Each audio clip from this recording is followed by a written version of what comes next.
Polisi tangkap pelaku pembunuhan Rahmadani Siagian, mayat wanita dalam boks kontainer tanpa busana.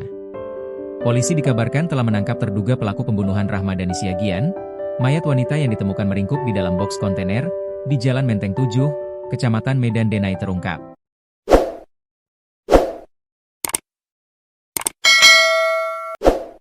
Informasi yang didapat, terduga pelaku yang ditangkap berjumlah 2 orang laki-laki, dari lokasi berbeda.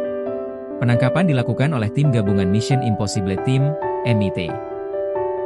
Subdit 3 Jatanras di Treskrimum Polda Sumut, Polrestabes Medan, dan Polsek Medan Area.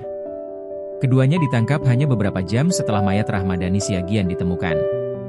Saat dikonfirmasi, Kasubdit Jatanras Polda Sumut Kompol Jamakita Purba membenarkan penangkapan tersebut. Namun demikian, ia tidak bisa menjelaskan bagaimana proses penangkapan, peran terduga pelaku, dan motifnya.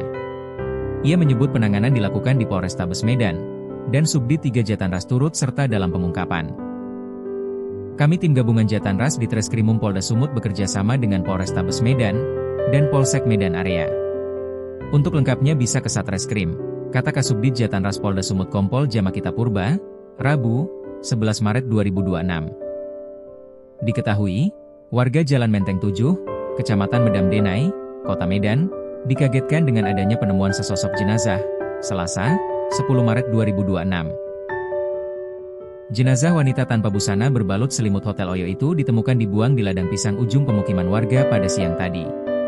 Belakangan terungkap identitas korban, bernama Rahmadani Siagian, berusia sekitar 20 tahunan, warga Kelurahan Gunting Saga, Kecamatan Kuala Selatan, Kabupaten Labuhan Batu Utara.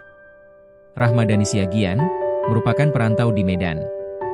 Ia belum lama tinggal di kota Medan, usai merantau dari kampung halamannya di Kabupaten Labuhan Batu Utara. Rahma, nama panggilannya, selama ini tinggal di rumah orang tua sambungnya bersama saudara tiri. Selama ini ia disebut-sebut bekerja di salah satu toko ponsel yang ada di kota Medan. Menurut keluarga korban, Nurma Siagian, Rahma sudah 2 hari tak masuk kerja. Sehingga, bos tempatnya bekerja menghubungi orang tua korban di kampung halaman, di Kabupaten Labuhan Batu Utara. Pemilik ponsel mengaku sudah menghubungi nomor telepon korban, tetapi tidak direspon. Gak kerja selama 2 hari. Bosnya menelpon ke kampung, kata Nurma Siagian, Selasa, 10 Maret 2026. Pihak keluarga korban yang tinggal di Kabupaten Labuhan Batu Utara baru mendapat kabar korban tewas sore tadi. Mereka mengaku syok mendengar korban tewas mengenaskan di dalam boks kontainer plastik terbungkus karung tanpa busana.